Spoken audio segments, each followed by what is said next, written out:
हमारे चैनल को सब्सक्राइब करें और बेल आइकन दबाएं।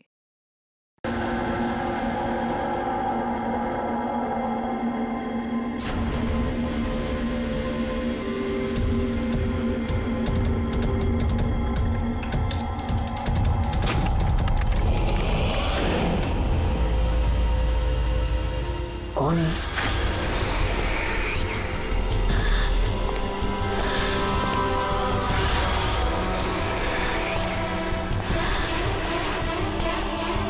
कोई है?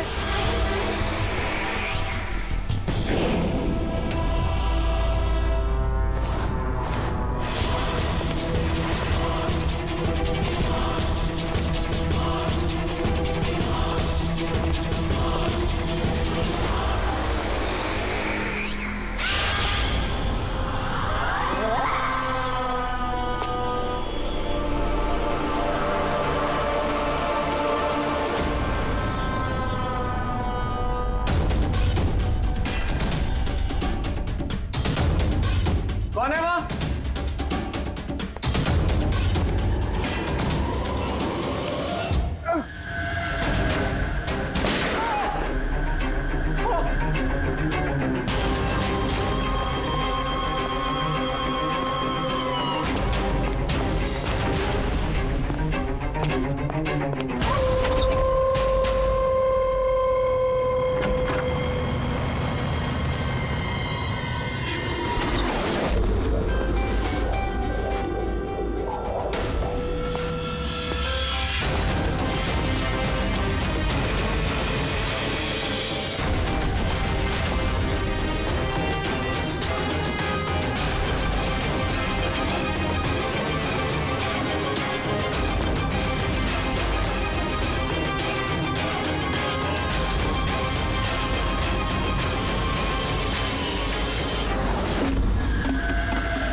पैर पे भी गोली मारी है, हाथ पे भी। ये बॉडी सबसे पहले किसने देखी थी? सर मैंने देखी थी। आज सुबह जब 9 बजे मैंने ऑफिस खोला तो देखा टोनी सर की लाश पड़ी है। तभी मैंने आपको फोन किया। आप सर मैं रीटा, टोनी सर की सेक्रेटरी। ये टोनी इस कंपनी के अकेले मालिक थे या आप कोई और भी पार्टनर था? नहीं सर, अकेले ही मालिक थे टोनी सर। तो इनके बाद नेक्स्ट सीनियर ऑफिसर कौन है कंपनी का? Sir Rohit sir. रोहित? जी सर, मैं ही इस कंपनी का सीईओ हूँ। किस चीज़ की कंपनी है ये? सर हम स्टॉक्स और सिक्योरिटीज में डील करते हैं। सर उनकी बेल्ट और जूते देखिए सर। इतने बड़ी कंपनी के सीईओ ये पहन के आएंगे ऑफिस? तो रोहित जी, क्या चल रहा है आजकल शेयर का भाव? सर वो एक्चुअली सर आज मेरी नींद जरा देर से खुली थी तो मैं अखबार या इंटरनेट पर चेक नहीं कर पाया। अच्छा, तो आपकी कंपनी का कौन सा अच्छा स्टॉक है जो बढ़िया परफॉर्म कर रहा हो? उसके बारे में कुछ बताइए। क्या नाम है उसका? सर वो याद नहीं आ रहा सर। तो आप लोग बताइए स्टॉक के बारे में। एक भी स्टॉक का नाम बताइए आप लोग।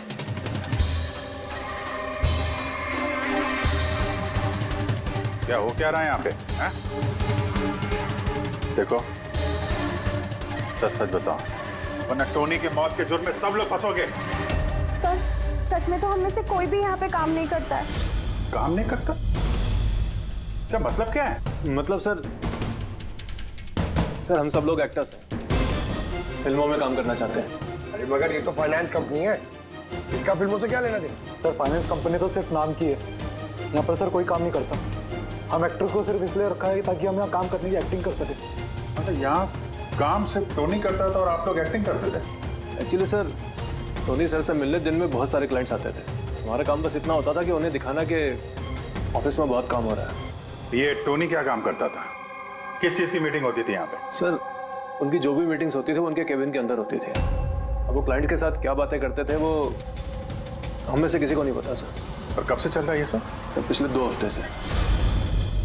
कमाल है, एक नकली कंपनी जहाँ पे नकली काम होता था, उसके मालिक का खून हो जाता है, वो भी इतनी बेरहमी से। समझना पड़ेगा एग्जैक्टली यहाँ पे हुआ क्या था।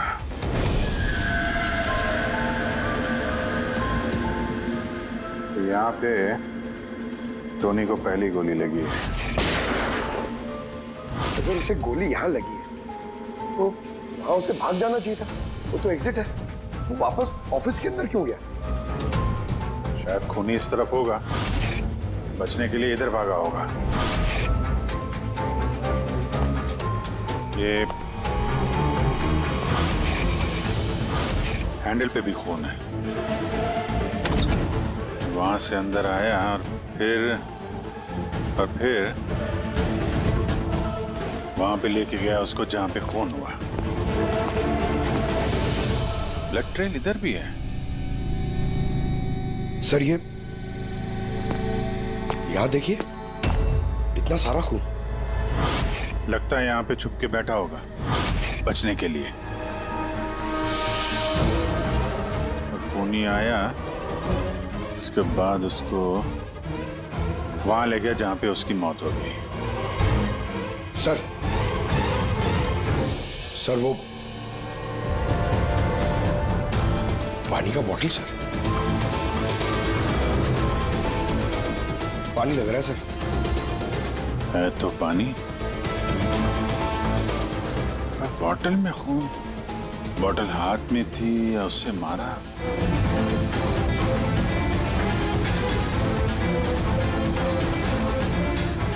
यहाँ तो खून है नहीं, खून तो वहां है, तो इसका मतलब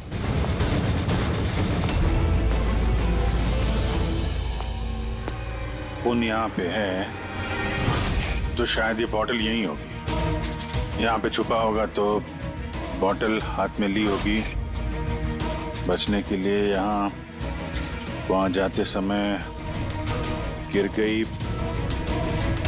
यहाँ पे भी खून, वहां से आया तो इस पे हाथ लगा और सर हाँ, यहाँ तो ब्लड ट्रेल है।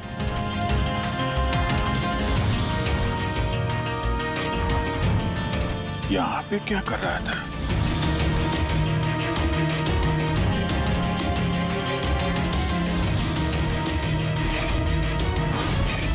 यहाँ पे पंजे का निशान है, यहाँ भी खून है, यहाँ भी पंजे का निशान है। कुछ पकड़ रहा था या फिर? अरे क्या? ठीक हो? हाँ सर।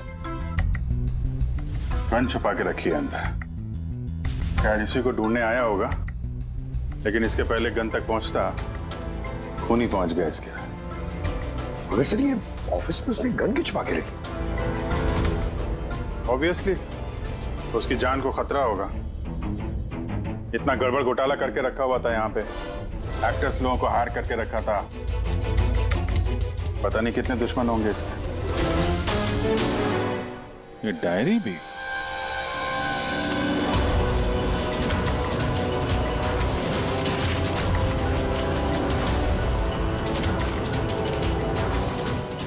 कोड जैसे लग रहा है ना सर? कोड वर्ड में लिखा है और डायरी को छुपा के रखा था। जरूर इसका टोनी के मौत के साथ कोई ना कोई कनेक्शन है।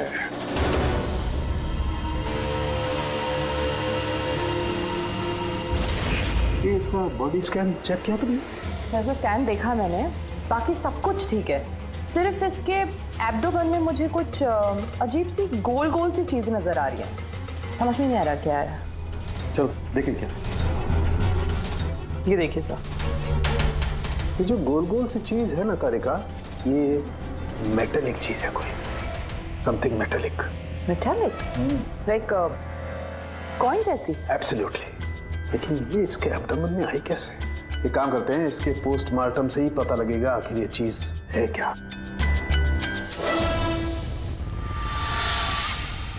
यस के टोनी के पेट में से ये 5 सिक्के निकले। बॉस, मैंने इन सिक्कों के बारे में पता लगाया। ये सिक्के किसी भी देश की ऑफिशियल करेंसी नहीं है। मगर सर, कोई अपनी मर्जी से ये सिक्के क्यों खाएगा? शायद खूनी ने टॉर्चर करने के इरादे से टोनी को मजबूर किया होगा ये सिक्के निकलने के लिए। कोई ना कोई कनेक्शन तो है इस सिक्कों का इस केस के साथ। ये जो टोनी के नकली एम्प्लॉइज हैं, इनसे पूछते हैं। तो बताइए, आप में से किसने ये कॉइन्स देखे टोनी के पास? नहीं सर, किसी ने नहीं। सर याद कीजिए, जोर डालिए अपने दिमाग पर, बताइए। टोनी का खून किसने किया? आप दोनों को? मैं दीनानाथ और ये शेखर। मैंने यहाँ फोन किया था। ऑफिस जाकर पता चला कि टोनी का खून हो गया। आप लोग कैसे जानते हैं टोनी को? मैं उससे सेट कॉइन्स खरीदता था। Set coins? जी। ये है क्या एग्जैक्टली? सेट कॉइन एक ऑनलाइन करेंसी है। इसका व्यापार ऑनलाइन यानी इंटरनेट पे होता है। जैसे गोल्ड में और शेयर मार्केट में लोग इन्वेस्ट करते हैं, वैसे इसमें भी करते हैं। बस अंतर यह है कि ये फिजिकल फॉर्म में नहीं होता, गोल्ड कॉइन की तरह, है ना? नहीं सर, होता है ना, जैसे गोल्ड कॉइन होता है ना, वैसे ये कॉइन भी बाजार में मिलता है। टोनी उन चुनिंदा लोगों में से था जो इनका व्यापार करता था। एक मिनट दीनानाथ जी, क्या ऐसी कॉइन्स आपने खरीदी थी टोनी से? हाँ सर, मैंने ऐसे ही 10 कॉइन्स खरीदे थे और एक कॉइन की कीमत 3 लाख रुपए थी। ये देखिए। माय गॉड, ये तो ठीक वैसे ही है सर। सर, आप लोगों को तो अंदाजा भी नहीं होगा कि ये कॉइन्स खरीद के कितने लोग करोड़पति बन चुके हैं। इनकी कीमत भी दुगनी हो चुकी है। मैं तो और भी खरीदना चाहता था, शेखर को बुलाया था ताकि ये भी इन्वेस्ट करे। दीनानाथ जी, आपके साथ धोखा हुआ है। जी हाँ, ये जो सेट कॉइन्स है ना, ये इंटरनेट करेंसी, ये सोने के सिक्कों की तरह बाजार में नहीं मिलती। आपके साथ झूठ बोला टोनी ने। मेरे सारे पैसे डूब गए, इन कॉइन्स की कोई कीमत नहीं रही। दीनानाथ जी, इस टोनी की जैसे 420 दुनिया में बहुत है जो खुद के फायदे के लिए आप जैसे लोगों को फंसाते हैं। काश अपने पैसे इन्वेस्ट करने से पहले आपने थोड़ी जांच पड़ताल की होती। अच्छा हुआ मैंने पैसे इन्वेस्ट किए, वरना मैं भी लूट जाता। मेरी बेटी की शादी कैसे होगी? मैंने अपनी सारी जमा पूंजी इसमें लगा दी, अपने प्रोविडेंट फंड्स के पैसे भी। सर, लगता है टोनी ने जानबूझ के थोड़े ज्यादा उम्र वालों को ही अपना निशाना बनाया है। उन्हें टेक्नोलॉजी और इंटरनेट के बारे में ज्यादा जानकारी होती नहीं है। हाँ सर। सर, कहीं ऐसा तो नहीं कि जिन जिन लोगों को टोनी ने धोखा दिया है उनमें से किसी ने टोनी का खून कर दिया? हो सकता है दया, बिल्कुल हो सकता है। टोनी के इस खूनी तक पहुंचने के लिए हमें पहले ये पता लगाना चाहिए कि टोनी ने कितने सारे लोगों को ये सेट कॉइन्स को लेकर फंसाया है। और फिर ये भी जानना बहुत जरूरी है कि टोनी के पेट में ये सेट कॉइन्स गए कैसे। सर, मैंने इस टोनी का पूरा इतिहास चेक किया। उसके पास कई नकली आईडी कार्ड्स थे, उस पर अलग अलग एड्रेसेस, अलग अलग फोन नंबर्स। सर, हमें तो ये भी नहीं पता है कि टोनी उसका असली नाम है भी या नहीं। और फिलहाल तो हमें ये भी नहीं पता सर कि ये सारे जुर्म उसने अकेले किए हैं या कोई पार्टनर भी है उसका। यानी जो कोड क्रैक हो जाए ना, वो कोड जो टोनी के ऑफिस वाले डायरी में मिला था, बहुत सारे सवालों का जवाब मिल जाएगा। सर, एक कोड क्रैक करने वाले एक्सपर्ट को हमने कांटेक्ट किया है, शायद बहुत जल्दी इसका हल निकाल लेगी वो। और ये जो टोनी का सारा ऑफिस स्टाफ आया था, ये जो एक्टर्स उसके ऑफिस में काम करते, उनको कैसे पता चला इस टोनी के बारे में? सर, एक अशोक नाम का कास्टिंग डायरेक्टर है, उसी ने ये सारे एक्टर्स भेजे थे टोनी के ऑफिस में। बस तो मिल लो इस अशोक से, मिल लो। सर कॉमेडी, रोमांस, हर इमोशन एकदम कूट कूट कर भरा है उसमें। क्या नहीं चलेगा? अच्छा ठीक है सर, मुझे थोड़ा टाइम दीजिए, मैं भी भेजता हूँ। ठीक है सर, ठीक है। अरे अशोक जी, मेरी फोटो भेज दीजिए ना।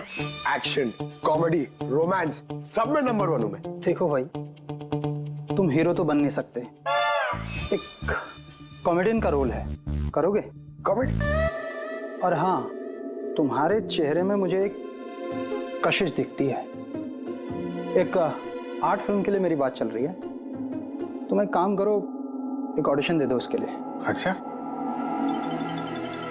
क्या रोल क्या है?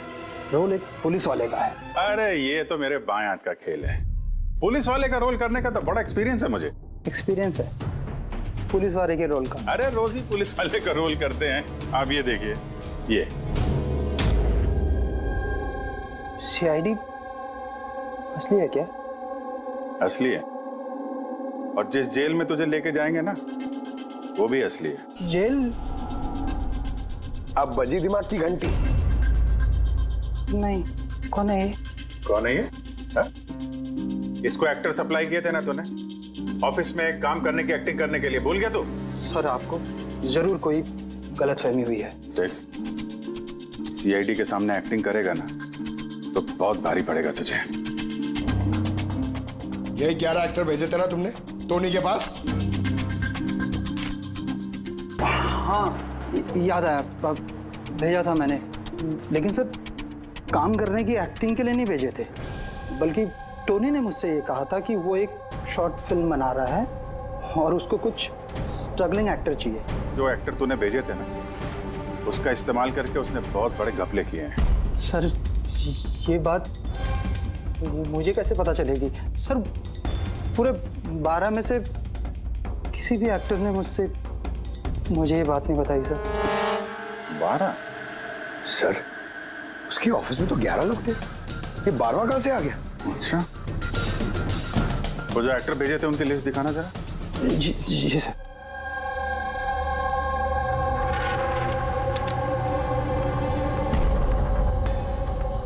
ये नया नाम है, ईशा कुमार। ये नहीं थी उस वक्त वहां पे, ये कहां गायब हो गई? सर इस केस में सवाल ज्यादा है, जवाब कम है, और वो कोड भी क्रैक नहीं हुआ अभी तक। सर रीना जी, आपने हमें यहाँ टोनी के घर पे क्यों बुलाया? और वो उन कोड्स का हल निकाल पाई या नहीं? काफी टेढ़ा कोड है सर, बिना साइफर के हल निकाल पाना नामुमकिन है। साइफर? ये साइफर क्या होता है? साइफर कोई ऐसी किताब या डायरी होती है जिनके अंदर इन खुफिया कोड्स का राज छुपा होता है। फ्रेडी, जैसे अंडरवर्ल्ड की दुनिया में ये चीजों के नाम को कोड्स में इस्तेमाल करते हैं, जैसे गन है उसे घोड़ा कहते हैं, और कौवा मतलब मोबाइल, तो ये सारे कोड्स एक साइफर में होते हैं। अगर ये साइफर मिल जाए तो सारे सवालों के जवाब मिल जाएंगे। सर मुझे लगता है ये टोनी इस साइफर को ऐसी जगह रखता होगा जहाँ से उसे वो आसानी से देख सकता हो या पढ़ सकता हो। लेकिन सर उसका ऑफिस तो अच्छी तरह से चेक किया था, वहां पर तो कुछ भी नहीं मिला। तो हो सकता है टोनी के घर पे मिल जाए। ये देखिए सर, बड़ा अजीब सा निशान है इस पेपर पर, शायद ये निशान इस कोड का कोई अहम हिस्सा है। तो इस निशान का राज यहीं कहीं होना चाहिए। घर का एक एक कोना चेक करते हैं।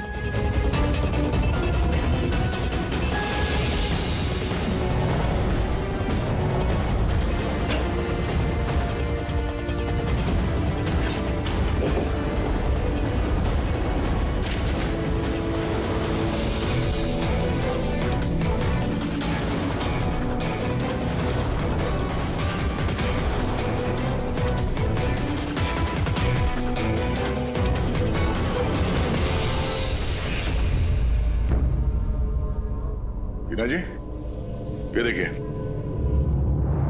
इस किताब में भी ठीक वैसा ही निशान है।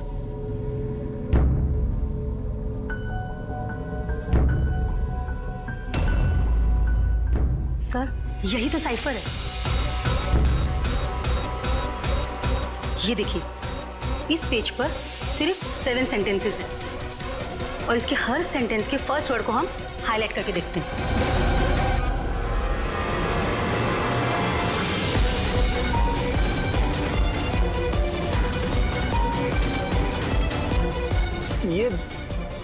सीजर का क्या होता है?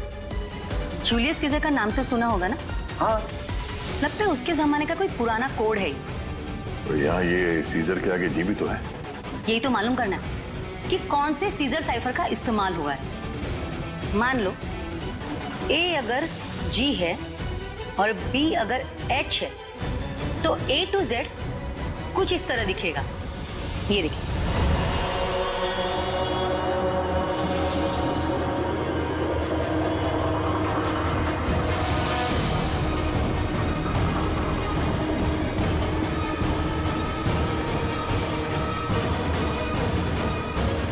ये हो गया। अब हम इसे फॉलो करके देखते हैं कि हमारा कोड का मतलब क्या है। और हमारा पहला कोड है SUNGTQASGX-10। अब हम इसे मैच करके देखते हैं। SMUONHAN।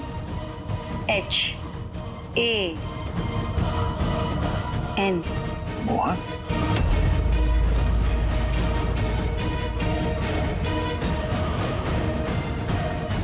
आपके पहले कोड का मतलब है मोहन कुमार 10। सर, इस मोहन कुमार नाम का तो कोई आदमी है ही नहीं इस केस में। अगर है ना तो ढूंढना पड़ेगा। ये बाकी के सारे जो कोड हैं उनको भी डिकोड करते हैं। प्लीज कुणाल, तुम समझने की कोशिश करो।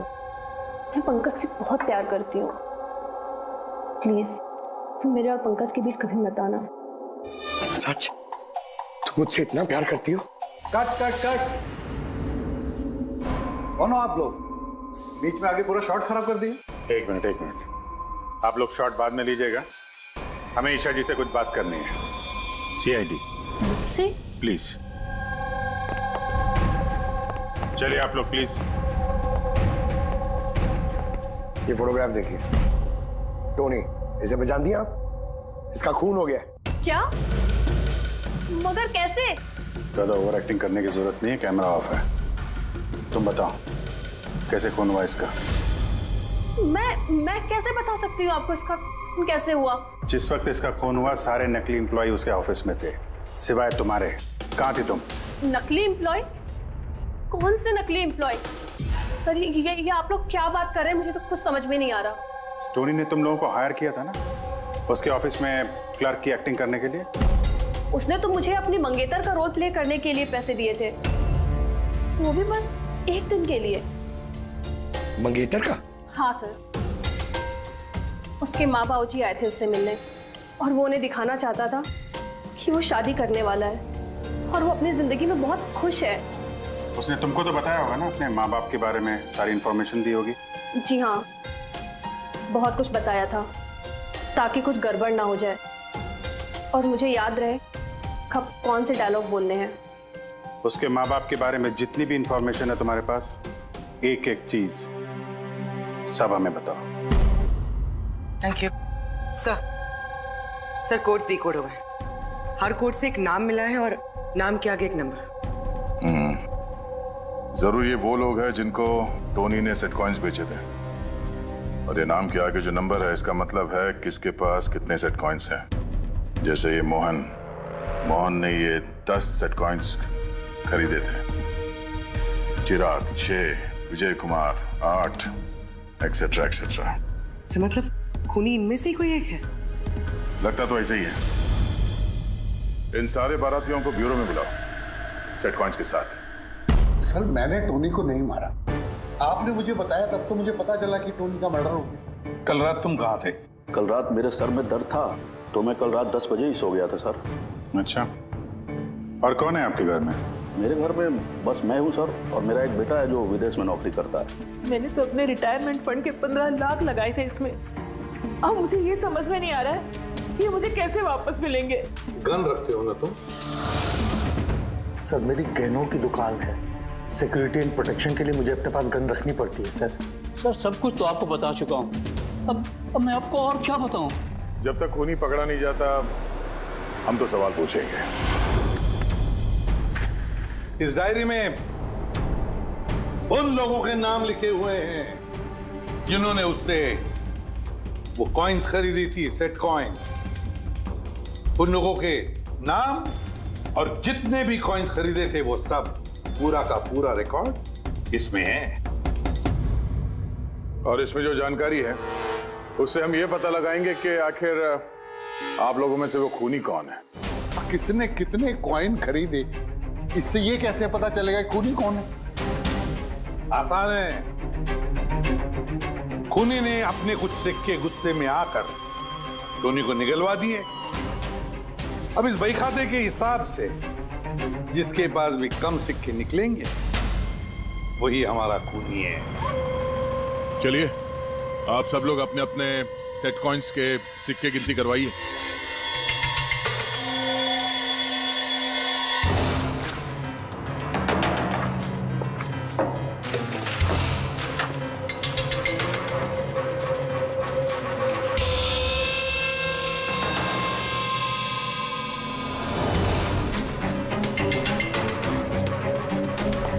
सर, सारे के सारे कॉइन्स हैं, एक भी कम नहीं। कोई भी कम नहीं? ये कैसे हो सकता है? अब तो यकीन हो गया ना आप लोग को कि हम निर्दोष हैं? अब ये क्या कहानी है सर? अगर ये सारे निर्दोष हैं तो फिर गुनहगार कौन है? ये तो अब टोनी के माता पिता ही बताएंगे। नहीं, ये नहीं हो सकता। हमारा बेटा नहीं मर सकता सर। आपको जरूर कोई गलतफहमी हुई है। हमारा बेटा तो अपने ईमान का इतना पक्का था कि वो किसी का 1 रुपया भी ना ले, और आप कह रहे हो उसने लोगों को ठगा है। मैं जानता हूं ये किसी भी माँ बाप के लिए सुनना आसान नहीं है, पर क्या टोनी की किसी के साथ कोई दुश्मनी थी? हाल फिलहाल में कोई लड़ाई झगड़ा हुआ हो? कैसा झगड़ा सर? वो तो इतना बिजी रहता था कि उसे हमसे मिलने का भी समय नहीं होता था। 3-3, 4-4 महीने बाद घर आता था वो। मिलने नहीं आता था? मतलब कि उसने कई जगह पर अपने ऑफिस खोल रखी थी। कहाँ और कहाँ पे ऑफिस था इसका? दिल्ली, पुणे। जिस शहर में ये टोनी रहा है कुछ ना कुछ घपला तो जरूर किया होगा उसने। कुंडली निकालो इसके पिछली जिंदगी की। सर, हाँ सर, दिल्ली और पुणे के police officers video conference call पे। गुड।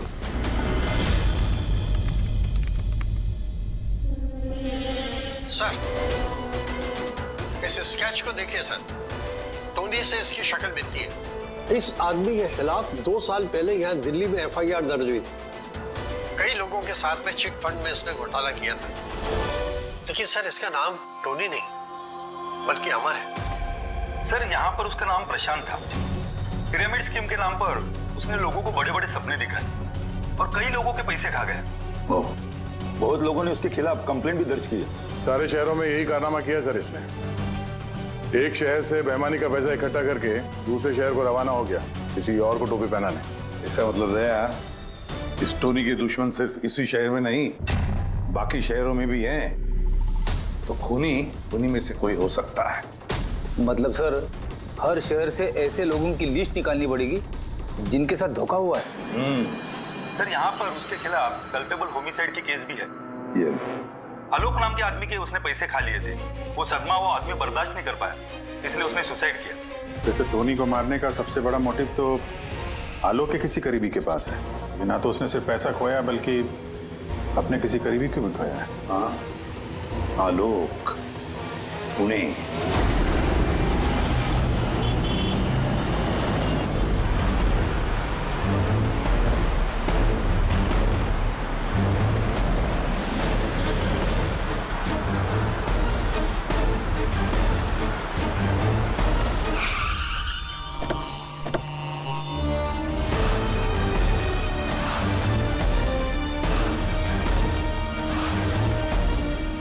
लगता है आलोक की बीवी सरिता घर पे नहीं है सर। हाँ गया, आज सुबह से नहीं है।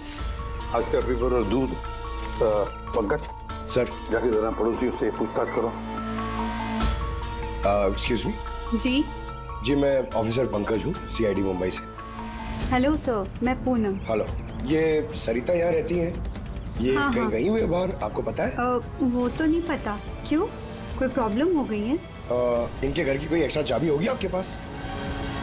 सर, हाँ, ये पूनम जी हैं, सरिता की नेबर।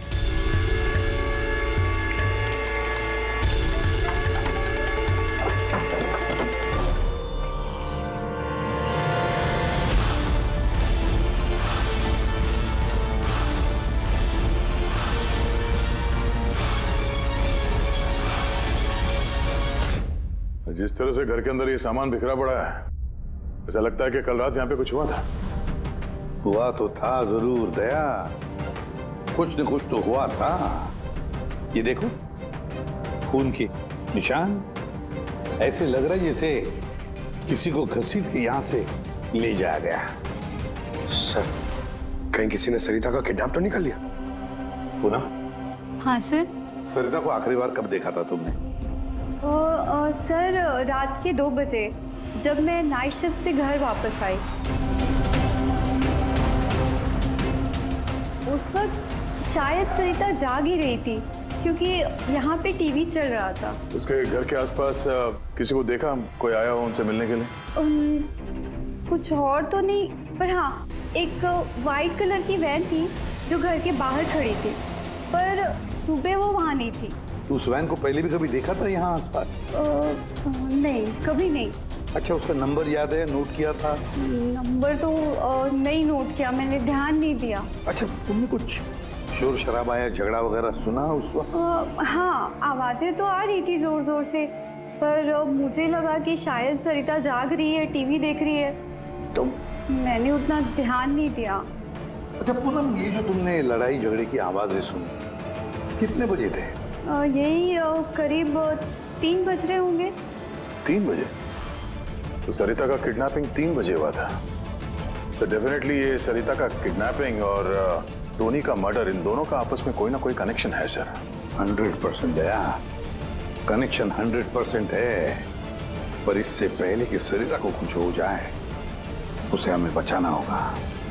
और पंकज सर, ये व्हाइट वैन, सफेद वैन जो पूनम ने अभी अभी बताया, उस वैन की पूरी इंफॉर्मेशन चाहिए हमें, पूरी की पूरी इंफॉर्मेशन।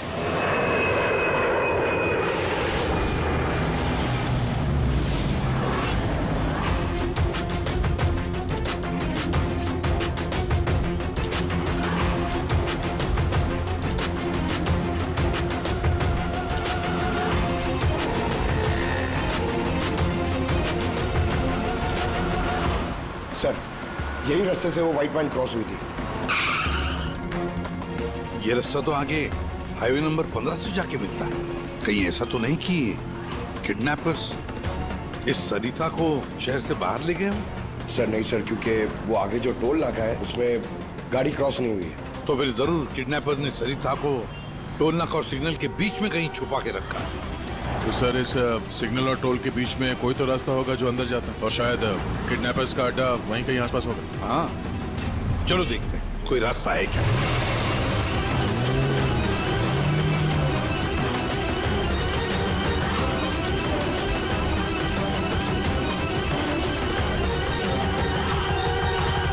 सर, ये एक रास्ता है जो अंदर जाता है। चलो देखते हैं।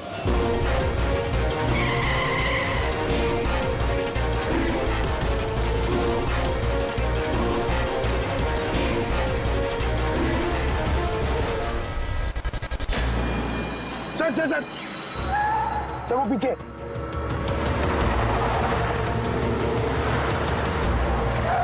ये देखिए सर।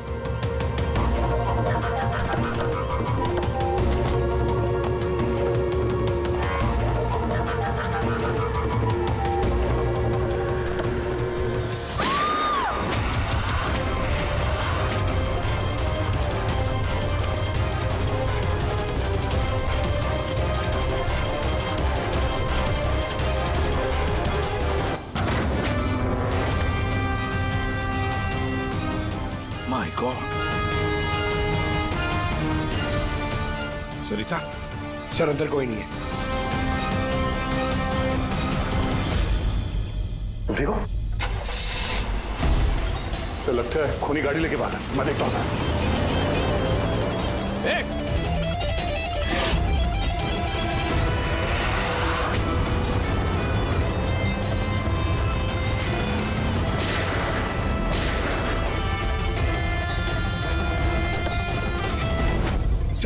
एम्बुलेंस आ रही है। सरिता, ये बताओ किसने किया ये सब? उसने मेरी आंखों में पट्टी बांध रखी थी, इसलिए उसका चेहरा भी नहीं देख पाई मैं।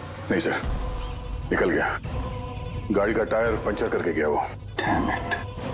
सरिता बताओ क्यों किया होगा ये सब उसने? सर उसको मेरे पति आलोक का फाइनेंशियल रिकॉर्ड चाहिए था, पता नहीं क्यों।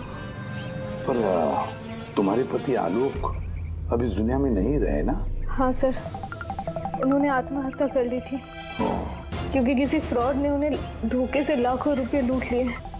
पर वो पैसे भी उनके नहीं थे सर, उन्होंने किसी से कर्जा लिया था, पर कर्जा ना चुकाने की वजह से उन्होंने सुसाइड कर ली सर।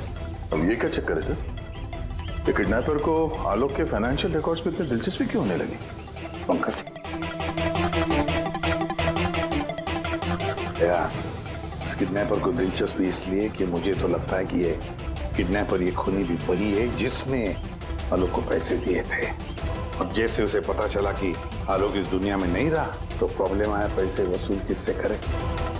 उसे पता चला कि आलोक का सारा पैसा टोनी के पास है तो उसने टोनी को खत्म कर दिया और फिर खुद पर इल्जाम ना आए सारे सबूत मिटाने के लिए उसने सरिता को फोन किया और उसे पूछा कि आलोक का सारा फाइनेंशियल रिकॉर्ड कहां पर है, कौन हो सकता है ये? सरिता सर, एक काम कर सकती हो? हाँ सर। आलोक की फाइनेंशियल रिकॉर्ड्स हमें दे सकती हो?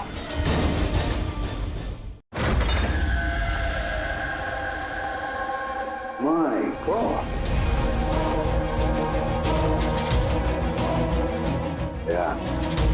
ये मुजरिम जो भी कोई है हमसे पहले यहाँ पहुंच गया और देखो लगता है सारे सबूत जलाकर राख करने की कोशिश की है उसने। बस सर उस कंप्यूटर के साथ कुछ करना दिया हो जिसमें आलोक के फाइनेंशियल रिकॉर्ड्स हैं। तो देखो जरा कोई कंप्यूटर या लैपटॉप वगैरह मिलता है क्या? सर, हाँ, लैपटॉप मिल गया। वंडरफुल। सर, आलोक फाइनेंशियल फाइल्स। गुड।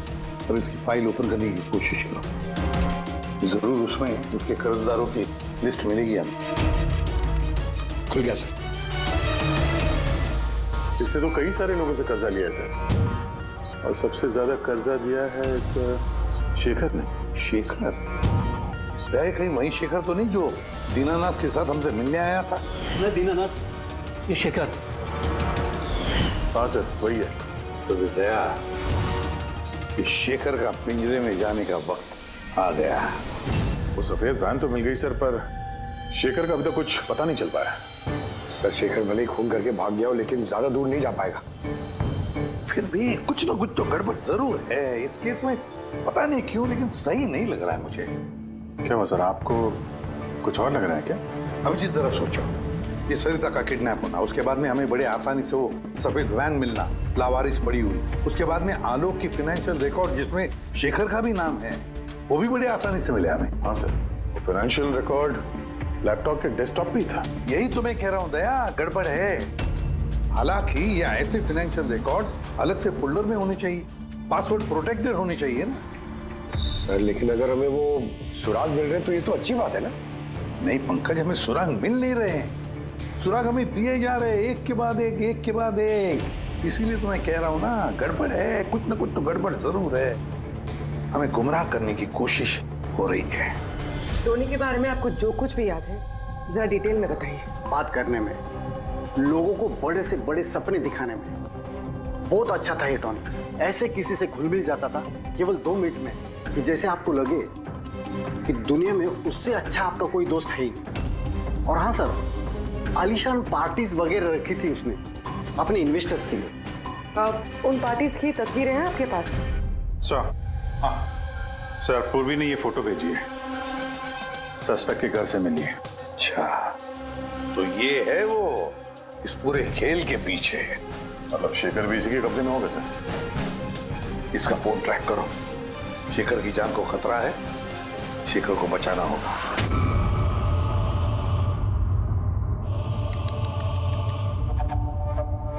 अब तो तुम्हें भगवान भी नहीं बचा सकता शेखर। सीआईडी को सारे सबूत तुम्हारे खिलाफ मिले हैं, अब तो ये ट्रिगर दबाकर तुझे बस मार डालूंगी और उन सबको लगेगा कि तू देश छोड़ के भाग गया।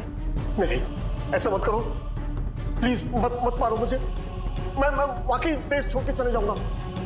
आपके बारे में मैं किसी को नहीं बताऊंगा। I promise. अरे शेखर, तुम समझ नहीं रहे हो, तुमने मेरा चेहरा देख लिया है। अब मैं तुम्हें छोड़ने की बेवकूफी तो करूंगी नहीं, इसलिए तुम्हें मरना पड़ेगा। मत मारो मुझे प्लीज, मत। कोई है? प्लीज बचाओ मुझे, बचाओ मुझे, कोई है? मुझे मार के रखा यार। उठाओ।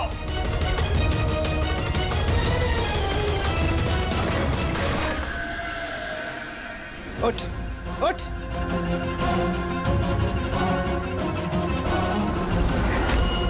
सर, मैं रीटा, टोनी सर की सेक्रेटरी। तुम्हारा चेहरा तो हमने भी देख लिया था मिस रीटा।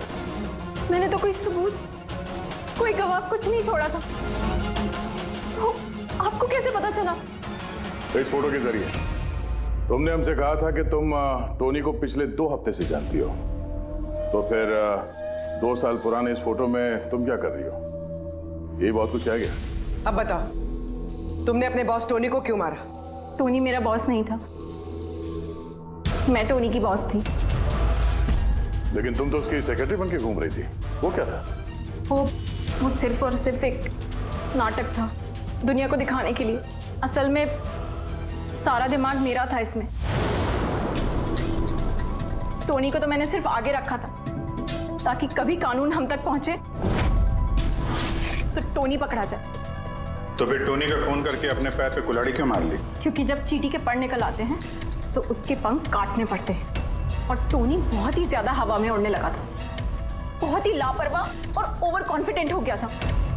उसने दीनानाथ के साथ सेल्फी खींच के सोशल मीडिया पे डाल दी वो फोटो। तो तुम्हें डर लगा कि अगर वो फोटो सोशल मीडिया में चला गया तो जिन जिन शहरों में उसने 420 की है वहां कोई ना कोई उसे पहचान लेगा। हाँ, और उसके पेट में जो सिक्के थे वो सिक्के मैंने ही उसे निकलवाए थे ताकि आप लोगों को लगे कि खून किसी ऐसे आदमी ने किया है जिसके साथ टोनी ने बेईमानी की है। और इसलिए तुमने सारे सबूत शेखर के खिलाफ कर दिए ताकि हम उसे अपराधी समझें। न जाने कितनी जिंदगियों के साथ खेला है तुमने। देश भर में न सिर्फ लोगों के पैसे चुराए बल्कि उनकी खुशियां, सपने सब छीन लिए। कड़ी से कड़ी सजा मिलेगी तुम्हें इस जुर्म के लिए। For more updates, subscribe to our channel, click the show links and enjoy watching the videos.